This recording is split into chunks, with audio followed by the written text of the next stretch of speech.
தந்தை யாருக்குடைய பாண்டு மன்னர் இந்த நாட்டை ஆள்வதற்கு உத்தரவாக்கியம் இல்லாதவன் இந்த நாட்டை ஆளத்தார் என்று என் தாயாருக்குடைய கொண்ட மாதேவியும் மாத்ரா தேவியும் என் தந்தையாருக்குடைய பாண்டு மன்னரும் 3 பேரும் காலகம் சென்றாங்க. சன்னியாசியாகவே நாட்டை வெளியே பார்க்கக்கூடிய திருநாட்டு மன்னனுக்கு முடிய சூட்டி இவர் காலகம் என்றார்கள் 3 பேர்களும். அப்படி காலகம் செய்த போது ஓனாம் தினத்திலே என் தாயாருக்கு கொண்ட மாதிரி இருந்தது. மன்னவா, இப்ப குழந்தை ஈண்டெடுக்குவதற்கு என்னிடத்தில் ஒரு யோசனை உள்ளது. அது எதனால் ஏற்கனவே காலத்தில் துருவ மண்டலத்தை ஏன் வரக்கூடிய தூர்வாச முனிவ கட்டோடி வந்தார். 1 ஆண்டு காலம் குந்தி போஜ பட்டணத்திலே பூஜை செய்வதாக நினைத்திருந்தார். அந்த 1 ஆண்டு காலத்திலே 1 ஆண்டுகளுக்கு பணிவதை செய்வதற்கு அந்த குந்தி போஜ பட்டணத்தில் யாராவது ஒரு பெண்ணாக வேண்டும் அப்படி என்று அந்த தூர்வாசர் கேட்டார். அந்த வார்த்தையை கேட்டு என் பாட்டன் யார் சூரசனகப்பட்டவர் அங்க இருக்கக்கூடிய நாட்டு மக்கள் அனைவரும் கூட்டு பார்த்தார். எவரும் வர கிடையாது. அது ஏன் முனிவுகளே சிறந்த கோபக்குரியோடு பிறந்தவர் யார்? அந்த தூர்வாச முனிவர். ஏதாவது சிறிது தவறு செய்துவிட்டால் சாபம் கொடுத்துவார் என்று எந்த பெண்களும் வரவில்லை. அப்போது என் பாட்டன் சூரசேனாகப்பட்டவர் முகமாடி சிம்மாசனத்தில் அமர்ந்திருந்தார். அப்போ என் தாயாருக்குடைய சின்ன குழந்தையாக இருந்தார். அப்போ என் தாய் தந்தை முகத்தை பார்த்து, தந்தையே மட்டும் மகமாகப்பட்டு வாடி வதங்கி இருக்கிறது, என்ன காரணம் அப்படி கேட்டபோது அப்போட சொன்னார். சொன்ன உடனே அப்போட சூரியவாசம் முடிவு இருக்கிறான், மணிவிழா செய்கிறேன். அப்படி 1 ஆண்டு காலமாக பணிவிடை செய்தது. அப்போ அந்த தூர்வாசன் நினைத்தார், இதனால் வர கிளம்பிடத்தில் பணிவிடை செய்தவர்கள் சாபம் பெற்றாக்க தவிர யார் ஒரு வரமை பெற்றது கிடையாது. இந்த பிள்ளையோ இந்த சின்னஞ்சிறு வயதிலே விழா செய்திருக்கிறேன். அம்மா, உனக்கு யாது வரம் என்று கேள். யாது வரம் என்றால் கேள், தருகிறேன். என் தாய் சின்னஞ்சிறு பிள்ளை, என்ன கேட்பது தெரியவில்லை. நான் இன்னும் அமைதியாக நின்றுதான். அப்போ துர்வாசர் கால சக்கரத்தை உணர்ந்தார். இந்த காலமாகப்பட்டது எப்போது குணமாய் திருமணம் அடைகிறதோ அப்போது புத்திர பாக்கியம் புத்திர பாக்கியம் கிடையாது என்று வருத்தமா சொன்னாராம். கண்ணியே குந்தமாதேவி, காலங்களில் உனக்கு பிள்ளை பாக்கியம் கிடையாது அப்படின்னு தூர்வாசமுனி சொன்னாராம். ஆனால் என் தாய் சின்னஞ்சிறு வயதாக இருக்கும் போது இந்த குழந்தை இல்லா சொன்ன காரணத்தினாலே அப்போது முகமாகப்பட்ட வாடி வதங்கி இருந்ததா. அப்ப தூர்வாசன் நினைத்தார், இந்த சின்னஞ்சிறு பிள்ளையா இருக்கும் போது இந்த முகம் வாடி வதங்கிறது, 4 தினத்தில் குழந்தை பாக்கியம் இல்லாம போய்விட்டால் என்ன குறையில் முடியுமோ அப்படி நினைத்து என் தாயாருக்கு வந்த மாதிரி இடத்திலே 5 மணியாங்களை குடித்து மந்திர பிரயோகம் செய்து மந்திரத்தை உச்சரித்தார். அப்பேர் விட்டு மந்திர உபதேசத்தினாலே அந்த சாம்பலாபுரியான் வரக்கூடிய ஏம தர்ம நியமசித்தினால் என் தமையன்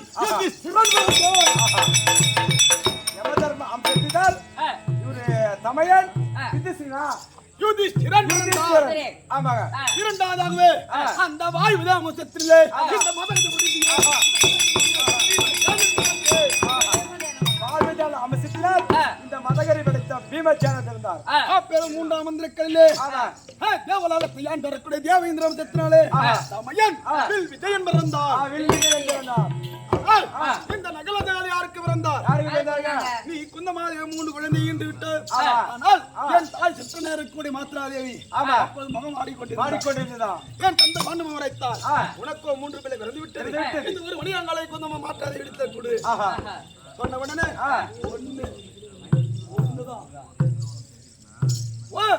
மணியங்களை கூட்டு அப்படி பாண்டு மன்னாவோட உரைத்த உடனே மாத்திராத சிற்றனை குடுக்க பேரோட சிற்றனை ஆவட்டும் யாரை கோரினால் சூரிய மண்டலத்தை ஆண்டக்கூடிய சூரிய நாராயணனுக்கும் தேவத்திற்பின் மகள் சந்தியா தேவியின் அவர் இருவருக்கு பிறந்த அஸ்வினி குமாரர்கள் மனித உடலும் குதிரை முகமுடையவர்கள் அவர்தான் அஸ்வினி குமாரர்கள். அப்படி இரு அஸ்வினி குமாரர் நினைக்க நாம் யாருங்க பிறந்தது? ஆதியாவில் பிறந்தார்கள். 5 ராஜாக்களும் இருந்தோம். அப்படிங்க 5 ராஜாக்களும் இருந்து சில காலங்கள் கழித்து தருவாயில் 1 நாள் தினத்தில் என் சிற்ற நேர் இருக்கக்கூடிய மாற்றால் ஏகப்பட்டவள் இந்த குலத்திலே நீராடி நிறுவனத்தோடு ஏந்து வரும் தருவாயில் என் தந்தையாவோட வாண்டுமனாகப்பட்டவர் என் சிற்றனை பார்த்தார்.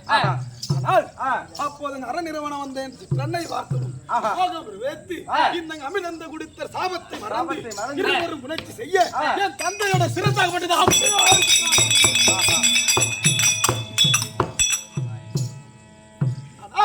அப்பேற்பட்ட தந்தையை கணவர் இறந்து விட்டார் என்று என் சிற்றனையாப்பட்டு உடல் கட்டி ஏறியது.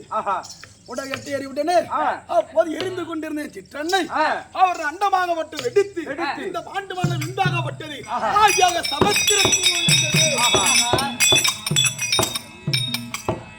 பாண்டுமான விந்தியாகப்பட்டது ஆயாக சமுத்திரம் போய் வீழ்ந்ததா? ஆமா, அந்த விந்து ஆகியாக சமுத்திரத்தில் விழுந்தது. அப்பேற்பட்ட விந்தாகப்பட்ட சமுத்திரத்தில் விழுந்த உடனே அங்க உயிர் உள்ள சங்காகப்பட்டது முழுங்கியது.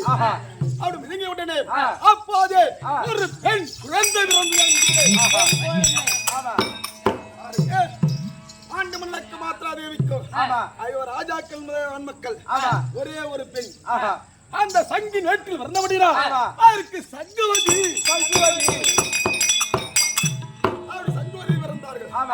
யாத வளர்த்து சென்றேன் மாமாரி கணவரான் எடுத்து சென்று வளர்த்தார். ஆனால் நாங்கள் சின்ன திருவிழையாக காலகட்டத்தில் இருந்த போது என் செற்றவாயும் என் பாட்டன் பீஷ்மர் ஓடி வந்தார். மகன்களே, இந்த காலம் உங்களுக்கு சொந்தம் கிடையாது, இந்த நாடாகப்பட்ட சொந்தம் இருக்குது என்று இல்லையாக அஸ்திரவர்த்தை கைக்கு சென்றார். அங்க என் பெரிய பாருக்கக்கூடிய திருநாட்டு மன்னனுக்கும் அந்த நேரத்தை ஆண்டு வரக்கூடிய சாபால மகளார் இருக்கக்கூடிய காந்தாரிய பெயருக்கும் அவள் இரு கௌரவர்கள் புரிந்தார்கள். முதல் கட்டை என்று நாங்கள் 105 பிள்ளைகளும் பாடசாலை பாடல் கட்டிருந்தோம். அப்பேட துணியலாகப்பட்டவன் ஒன்றல்ல இரண்டல்ல நடக்கு நோயில சிமிழ் நாட்டினார். அந்த சிமிழை நாட்டி அழகு வாய்ந்த மலர்களை தூவி விட்டார். அப்போது என்ன தர்மம் நினைத்தார்? எப்போது ஒரு அழகு இருக்கிற ஆபத்து இருக்கும், அதனால் அந்த மலரை மெரிக்க தேவாது, ஒதுங்கி செல்வோம் அப்படின்னு ஒதுங்கி சென்றாங்க. குளிக்கின்ற குளிசி நாட்டினான். அப்படி நாட்டின போது நான் குதிக்கும் தருவாயில் அந்த குளத்திலே ஒரு ஈயாகப்பட்டு அமர்ந்திருந்தது. எங்கன்னா தண்ணி ஆனால் தர்மனை குதிக்க கூடாது. ஆனால் அப்போ நான் கோபுரம் கொடுத்து அந்த ஈக்கு தாண்டி குதித்து அப்படி தாண்டி குதித்த உடனே அங்க கீழே வந்து பார்த்தால் அங்க ஊசியாகப்பட்டு இருந்தது. அதை விடுங்கடா சிவன், அது மட்டும் கிடையாது. அடுக்கின்ற வாயில பாம்புகளை விட்டு பார்த்தான். ஆனால் இந்தாண்ட 2 விரல் இந்தாண்ட 2 விரல் அந்த பாம்பு அங்கே கசகசன்னு போயிடுச்சு, கசகசன்னு போனது. ஆனால் துரியனாகப்பட்டவன் மீண்டும் என்ன செய்தவன் அவன் உன்னை தண்ணீர்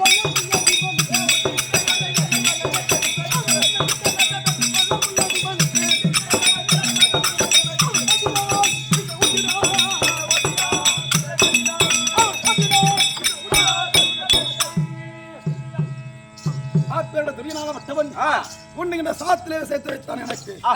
ஆனா சரி, அந்த விஷத்தை உண்ட பிரகாரம் நான் மூர்ச்சியானே. மூர்ச்சியான உடனே அதல விதல பாதாளம் சொல்லக்கூடிய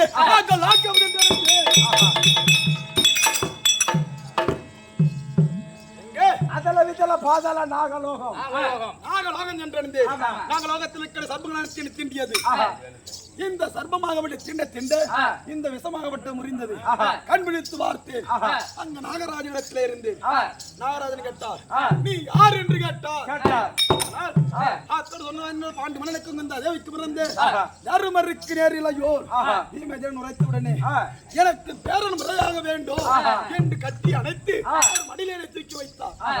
வைத்துடனே அதே பேரனே இந்த நாகலோகத்திற்கு எவ்வாறு வந்தார்? சூரியன் செய்த வஞ்சகத்தினாலே இங்கு வந்தேன் சொன்ன உடனே இது எதனால்? இந்த நாகவாசத்தை குடித்தனால். இதனால் வரைக்கும் எப்பேர் விட்டு நாகவாசம் உடனே தாக்கியதோ இந்த 7 லோகத்தில் நிறைய எந்த விஷயமும் தாக்கக்கூடாது அப்படின்னு ஒரு கிண்ணத்தில் நாகவானத்தை எடுத்து கொடுத்தார் எனக்கு. எனக்கு பசியாகப்பட்டு அதிகமாக இருந்தது. அப்படி நாகவானத்தை கொடுக்கும் போது தந்தையே அதை கொண்டு வாருங்கள்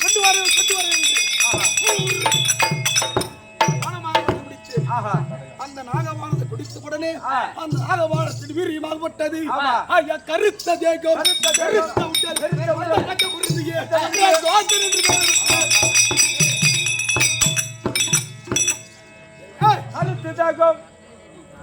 பெருத்த உடல் கோதன நாமத்தை பெற்றேன்.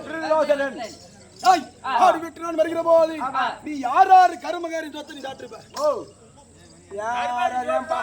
ஓ சத்தவே உண்டா சாப்பிடுவான்? சத்தவே அவன் சாப்பிடுவான். நீ யாராரு கருமகாரி சொத்து சாப்பிட்ட? நான் யாருன்னா என் பங்காளி சத்து நான் சாப்பிட்டேன். நீ போய் யாரு சாப்பிட்டா? நான் எங்க அப்பனும் சாப்பிட்டேன். சேர்த்து போய் சாப்பிட்டா? நீ கேட்ட அவன் சொல்றான். அவனுடைய கருமகாரி சொத்து எத்தனை பேர் சாப்பிட்டுருப்ப? ஆனால் என்னுடைய கருமகாரி சொத்து நானே சாப்பிட்டேன். இது எதனால்? சூரியன் செய்த வஞ்சகத்தினாலே நான் இறந்து விட்டேன் என்று திருமணம் முடிச்சவங்க கண்ணி காப்பு கண்ணை காய்ப்பு சொல்லுவாங்க. அவங்களாம் 16ஆம் நாள் தான் எனக்கு கர்மகாரியம். ஆனால் கண்ணி காய்ந்த பசங்க அனைத்தையுமே 13ஆம் நாள் என்று கர்மகாரியம் நடக்குது. அது எவ்வாறு? அந்த நேரம் கொண்டு வந்து அங்க விருந்தோமலத்தில் அஷ்டாபுரத்திலே அப்படி நடத்தின போது 100 அந்தங்களில் ஒருவனாக முதலாக நான் வந்திருந்தேன். முதலாக வந்திருந்தேன் 100 பேரில் ஒருவனாக. அது வந்திருக்கும் போது அங்க வரக்கூடிய உணவு அனைத்துமே நான் ஒருவனே உண்டு.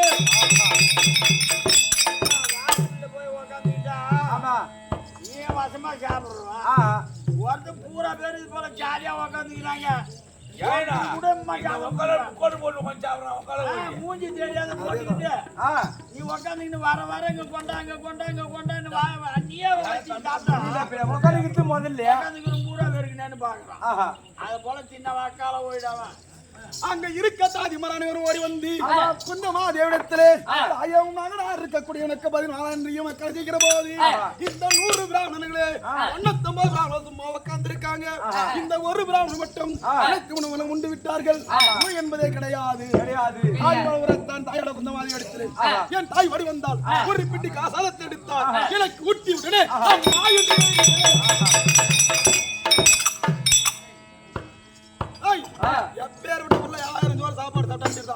ஒரு தாய் கையினால் ஒரு பிடி சாதத்தை சாப்பிட்டா அதுவே அது பசிக்கலாம். பசி அடங்குமா? அது எதனால்? எனக்கு அது ஒரு சாபம். எனக்கு அது ஒரு சாபம். எனக்கு நீ 1000 அரிசியா கொண்டு வந்து கொடுத்தாலும் ஒருவனா சாப்பிடுவேன். ஆனா என் தாயுடைய கரத்தில் ஒரு மறுக்கை கொடுத்தால் அப்போது எனக்கு பசியாகப்பட்டது ஆறிவிடும். எழுந்து பார்த்தேன், தமிழிடத்தை உரைத்தேன். ஆனால் தமிழாகப்பட்டவன் இதை அப்படியே விட்டு விட்டு இதை தெரிவித்தால் தெரியாம கோவித்துக் கொள்வார்கள். இதை அப்படியே விட்டு விடு. சிறு காலங்கள் கழித்தது. தினத்திலே துணிநாகப்பட்டவன் ஓடி வந்து அண்ணன் தமிழ்மார்களே பேருடைய காசின கருகாமையிலே 10 நாள் ஒட்டாமைகள் போகிறது. பேருடாமையிலே இளவரச பட்டம் சுட்டியின் ஒருவனாகப்பட்டவன் அங்கு சென்று அந்த பூஜையை முடிக்க வேண்டும். உடனே அந்த நாளை இலவச பட்டம் யாருக்கு? என் தமையன் தர்மநந்தனுக்கு. ஆனால் நாங்கள் 5 ராஜாக்களுடனே என் தாய் குந்தமாதேவி என்றோம். அப்படி 6 பேர் என்ற போது அந்த நேரத்தில் அந்த துணி நாகப்பட்டினம் செய்தான்.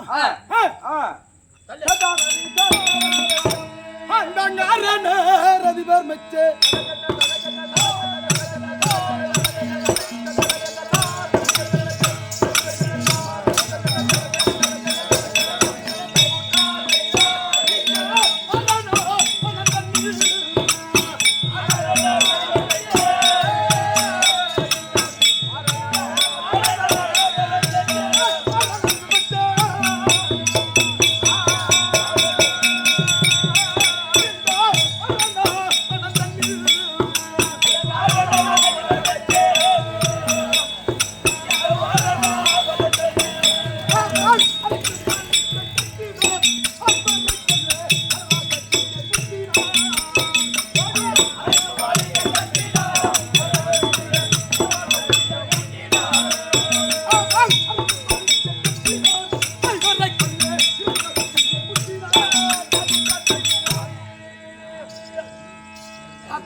சொல்லக்கூடிய ஒருவனை அழைத்து காசிநகர் கருகாமிலே வாரணாவயத்திலே மாளிகிட்டு அந்த நேரத்திலே என் சிற்றவாகியோர் சொல்ல கேட்டு அந்த அரக்கு மாலை இருந்து தமிழ் விழுத்தோம். அப்படி தமிழ் விழுத்து இடுமாவனம் என்றேன். இடுமாவனத்தில் நான் இருக்கும் போது இடுமாவனத்தை ஆண்டு வரக்கூடிய இடுமனின் தங்கை இடும்பியாவட்ட ஓடி வந்தாள். அவளுக்கு மலக்கண்ணின் மறுவேறு உண்டு. என் மீது ஆசைப்பட்டால் அந்த இடுமலை மடித்தேன், மும்மலக்கண்ணியை கரம் பிடித்தேன். ஓராண்டு காலம் அங்கிருந்தேன். காட்டோர் கதல் என்ற மகனையும் அப்படி இன்றெடுத்து மீண்டும் எங்க சென்றேன்? காட்டோடு இன்றெடுத்து ஒரு ஆண்டு காலம் முடிந்தவுடனே முன்னித்தி மங்கலம் சென்று முன்னித்தி மங்கலத்திலே ஆக்காசுன்னு சொல்லக்கூடிய அசுனாகப்பட்டவன் அந்த முன்னித்தி மங்கலத்தை ஆதம் செய்து கொண்டிருந்தான். முன்னித்தி மங்கலத்திலே பகாசுரனை மடித்து பிராமணனுக்கு கோச்சரம் வந்து முடித்து விட்டு சில காலங்கள் கழித்தது. அப்போது பாஞ்சாலகரிலே அப்ப வில் சொம்பர மாவட்ட உறுப்பினர் செய்தார். ஆனால் அப்பேற்பட்ட வில்லிலே தேர்ச்சி போட்டு என் தமிழனுக்கு மைந்தனருக்கு யாருக்கும் என் தமையன் யார் அர்ஜுனன். அந்த அர்ஜுனன் ஒருவனுக்கே அந்த வில்லை தகும் அப்படின்னு 5 பேர்களும் ராமன ரூபத்திலே சென்றோம். தம்பியாக அர்ஜுனா மட்டும் வில்லை வளைத்தான். அந்த யாரு பாஞ்சாலை கரம் பிடித்தாங்க. என் தாயாருடைய நாங்க முன்னித்தி மங்கலத்திலே குழந்தை வீட்டில இருந்தோம். ஓடி வந்தோம். என் தமிழ் அர்ஜுனாவுடைய என்ன வளைத்தான், நாங்கள் ஒரு தானமாக ஒரு கண்ணியை கொண்டு வந்துள்ளோம். இது சொன்ன வார்த்தையாக என் தாய் சமையலாக செய்து கொண்டிருந்தது. ஆனால் சொல்லக்கூடிய வார்த்தை அந்த கண்ணி என்று சொல்லக்கூடிய வார்த்தை கனி என்று விழுந்து விட்டது. இந்த வார்த்தையை கேட்டு என் தாய் குந்தாதேவி தானமாக ஒரு கனியை கொண்டு வந்திருந்தால் புசித்துக் கொள்ளுங்க சொன்ன உடனே நாங்கள் பிறந்த நாள் முதல் என்று இதனால் வரைக்கும் தாய் வச்சு தட்டியது கிடையாது. வியாதி ஆசரினாலே ஐவர் ராஜாக்கள் நிறுவனம் பிடித்தோம், நாடு கேட்டோம், நாடு கொடுக்க மறுத்தான். யார்? என் பெரிய அப்பா திருதாட்டியன். ஏற்கனவே காலத்திலே சந்தனுக்கு முதல் பிறந்தார், முதலுக்கு ஒருவன் பிறந்தார், ஒருவனுக்கு ஆழு பிறந்தார், ஆழ்வுக்கு நகுதன் பிறந்தார், சிறுக்கு ஏயாதி பிறந்தார். அப்பேற்பட்ட ஏயாதி ஆண்ட நாடு ஈச்சங்காடு தாண்ட வனமாகப்பட்டு இருந்தது. தட்சகனாகப்பட்ட ஆட்சியிலே மாய வனமாகப்பட்டவே இருந்தது. அப்பேற்பட்ட மாய வனத்தியை என் தமிழ் இருக்கக்கூடிய அர்ஜுனாகப்பட்டவன் அந்த வில்லாட்டினாலே அந்த வனத்தை எரித்தார். எரித்து அங்கு தாண்ட பிரஸ்தம் என்று ஏற்படுத்தினார். அப்படி ஏற்படுத்திய உடனே அந்த இந்திரன் கிரமப்பட்டு இருந்தாலே அவருக்கு இந்திரவிருத்தம் வேறுபட்டதே தவிர அதனால வரைக்கும் என்ன நடக்குது தெரிய கிடையாது.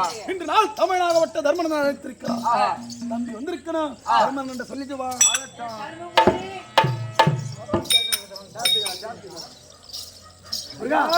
சமாச்சாரம் தம்பியாக பீமாச்சு தம்பி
பிரியாமல் வாழ்ந்திருப்பான் என்று கண்டிப்பா நீங்க மட்டும் இருக்கீங்களா?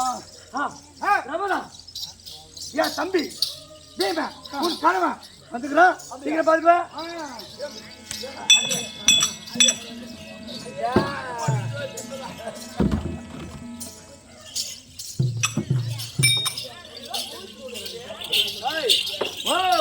கனகா அலங்கரக்கூடிய இளையவர் அமர்ந்திருக்கின்றாரா? உங்க வீட்டுக்காருமா? ஆமா. என் தேவி அதற்குரிய உங்களுடைய தேவி அலங்கரக்கூடிய ஏகஜனி வந்திருக்கு சொல்லிட்டு வேண்டாம் ஐயா. மனைவியாக பாஞ்சாலி அம்மன் வந்திருக்கு. கண்டிப்பா சொல்லு. கையெழுத்துக்கும் வரமாட்ட வார்த்தை நீ சொன்னதுக்கு.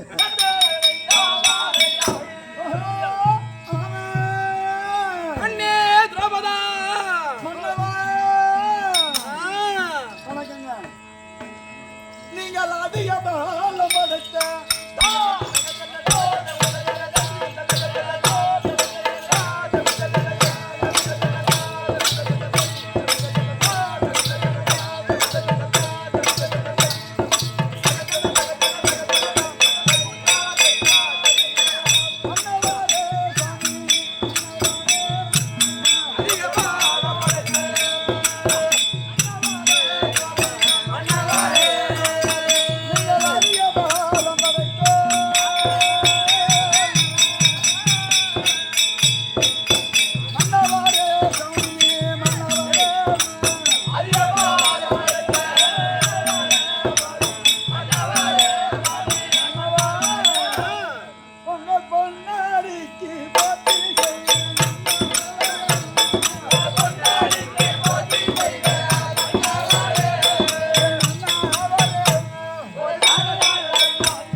ஏகஜேனி அநேக கொடி வந்தனங்க. இந்த மாதிரி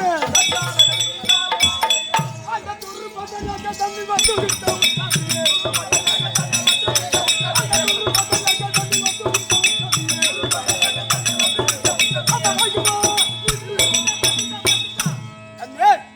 என்னுடைய வாழ்க்கை படியால் என் நினைக்கு ஏற்றமாக வந்திருப்பேன்.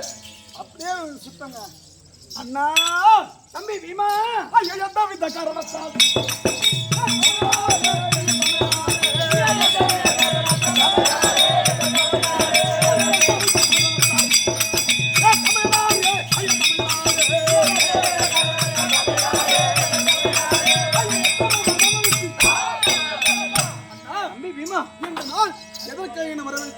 அந்த சமாச்சாரத்தை கேட்கிறேன் தம்பி பீமா. நம்மளுடைய நாடோ இந்திரவர்த்தம்.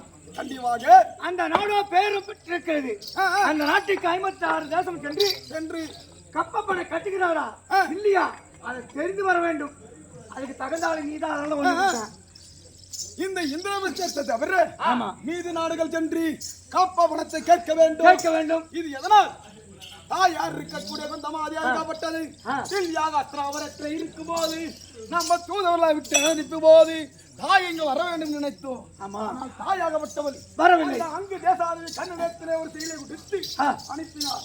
அந்த அங்கு தேசாதி கண்ணன் சொன்னார், ஐயோ ராஜாக்களே இந்த சத்தை போர்கோல் ஆட்சியில் செங்கோல் பிடித்து எவன் ஒரு இருக்கிறார்களோ அப்போதுதான் இந்திரவசத்தை கால வைப்பேன். அது வரைக்கும் தாயோட கட்டளை வைக்க மாட்டாங்க. அதனால இந்த நாட்டில் எவரொரு கப்பவனம் கட்டவில்லை என்றால் இந்த ராஜசூயாக மாவட்டம் நடக்காது. அதனால் கப்பவனத்தை முன்ன கேட்டு வாங்கி வா. அதன் பிறகு நம்ம நாட்டை தவிர மீதி நாட்டுக்கெல்லாம் நம்ம தன்னாட்சி முடியும்.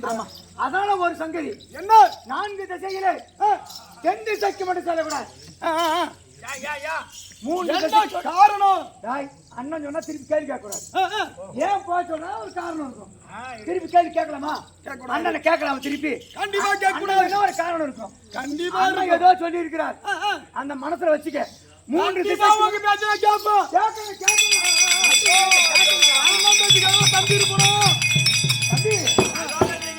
அண்ணன் பேச்ச கேட்டாதான் இப்ப உழைக்கலாம். கண்டிப்பா மணாலி எப்படி கடந்துமோ இதுக்கு மேல அண்ணன் பேச்சு கேட்டு மரியாதையா மேல நடக்கிற மாதிரி இருக்கணும்.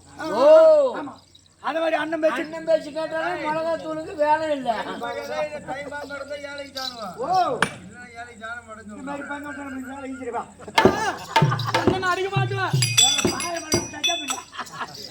அண்ணன் பேச்சை இழுத்து கேட்க கூடாது.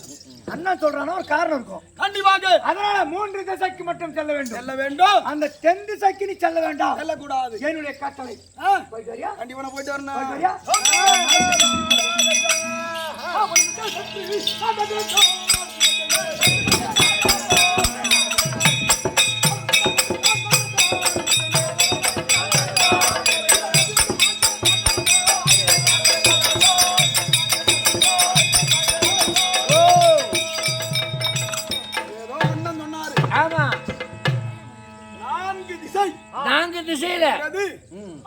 தென் திசையை மட்டும் போகக்கூடாதுன்னு சொல்றாரு.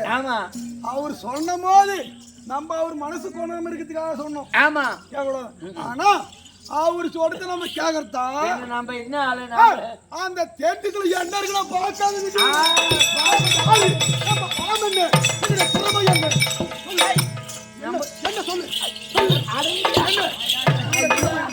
நம்ம தகுதி என்ன, நம்ம பலம் என்ன, நம்ம பெருமை என்ன, நம்ம அவர் சொல்லி நம்ம கேட்கறதா நாங்களே முட்டு கொண்டு முடிச்சோம்.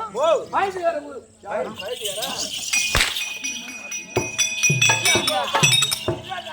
பயிற்சிக்காரனா அது அவர் பேச்சு கேட்கறதுக்கு அப்படின்னு சொல்றாங்க.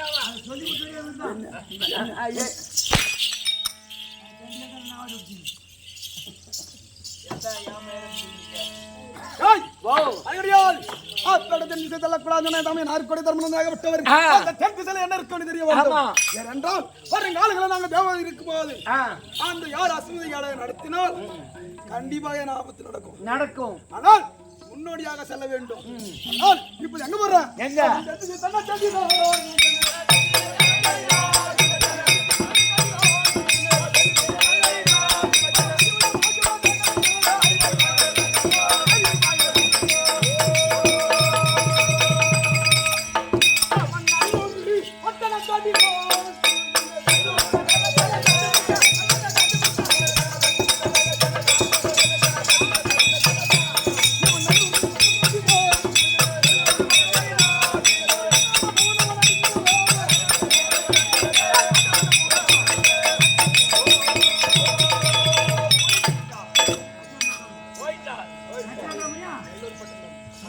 ஐயா நச்சரங்க சொல்றா. விட்டவன் நல்லொரு பட்டணத்தை எல்லையை தேடி செல்ல அந்த எல்லையிலே ஒரு ஆண் சேவலாக விட்டது. ஆமா, ஆண் வாடை என்பதை அடிக்கக்கூடாது. அடிக்கூடாது. ஆனால் அந்த சேவலாக விட்டது இந்த வீரஜனம் வந்தவுடனே வாடை வீசுகிறதா என்று இந்த சேவலாக விட்டது இந்த நாட்டை ஆளக்கூடிய யாரிடத்துல இந்த நாட்டுக்கு ஆரவலிடத்துல சொல்ல அந்த ஆரவலி தேடி வர்ற விதம் காண்க. ஆரவலி நட்பா